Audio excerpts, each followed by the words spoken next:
लोकसभा चुनाव के अंतिम चरण का मतदान बाकी है और अब राजनीतिक पार्टियों ने नतीजों को लेकर तैयारियां शुरू कर दी हैं। कांग्रेस अध्यक्ष मल्लिकार्जुन खड़गे ने विपक्षी इंडिया ब्लॉक के नेताओं की 1 जून को बैठक बुला ली है। 1 जून को ही लोकसभा चुनाव के अंतिम चरण का मतदान होना है। इस बैठक में लोकसभा चुनाव पर चर्चा और समीक्षा की बात कही जा रही है। पश्चिम बंगाल की मुख्यमंत्री ममता बनर्जी ने उसी दिन मतदान और साइक्लोन के बाद रिलीफ के काम का हवाला देते हुए कहा कि भले ही वो बंगाल में रहे, लेकिन दिल से मीटिंग में वो मौजूद रहेंगी।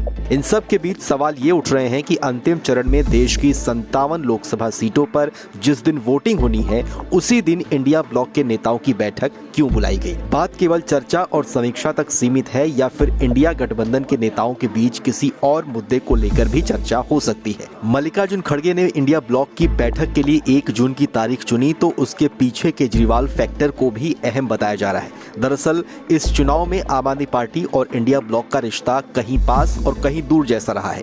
केंद्र शासित प्रदेश दिल्ली, चंडीगढ़, हरियाणा और गोवा, गुजरात में दोनों दल पास हैं तो वहीं पंजाब में दूर हैं। 5 राज्यों में गठबंधन कर चुनाव लड़ रहे इंडिया ब्लॉक के ये दोनों ही महत्वपूर्ण दल आम आदमी पार्टी और कांग्रेस पंजाब में एक दूसरे के खिलाफ चुनाव लड़ रहे हैं। आम आदमी पार्टी के सबसे बड़े नेता अरविंद केजरीवाल के शराब घोटाले में गिरफ्तारी के बाद चुनाव प्रचार के लिए जमानत पर वो बाहर आए हैं और इसकी अवधि भी 1 जून को ही समाप्त हो रही है। ऐसे में इंडिया ब्लॉक की बैठक 1 जून को ही बुलाए जाने के पीछे केजरीवाल फैक्टर भी हो सकता है।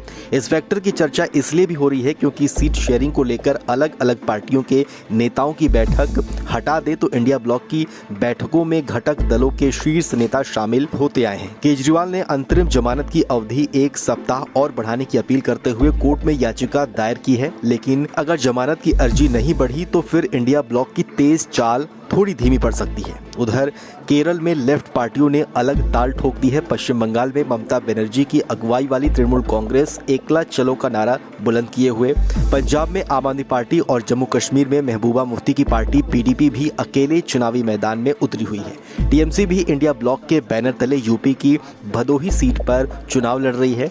1 जून को बैठक बुलाने के पीछे चुनाव प्रचार के दौरान अलग अलग घटक दलों के बीच दूरियों को कम करने को लेकर चर्चा हो सकती है। माना जा रहा है कि इस बैठक में चुनाव के नतीजों में अलग अलग पक्षों को लेकर चर्चा हो सकती है। अगर नतीजे इंडिया गठबंधन के पक्ष में हो तो अगर इंडिया ब्लॉक में शामिल पार्टियों के हिस्से आई सीटें अगर बहुमत तक ना पहुंच रही हो और बीजेपी की अगुवाई वाली एनडीए भी जादुई आंकड़े से पीछे रह जाए तो फिर ऐसे में सरकार बनाने के लिए नए सहयोगियों की जरूरत होगी।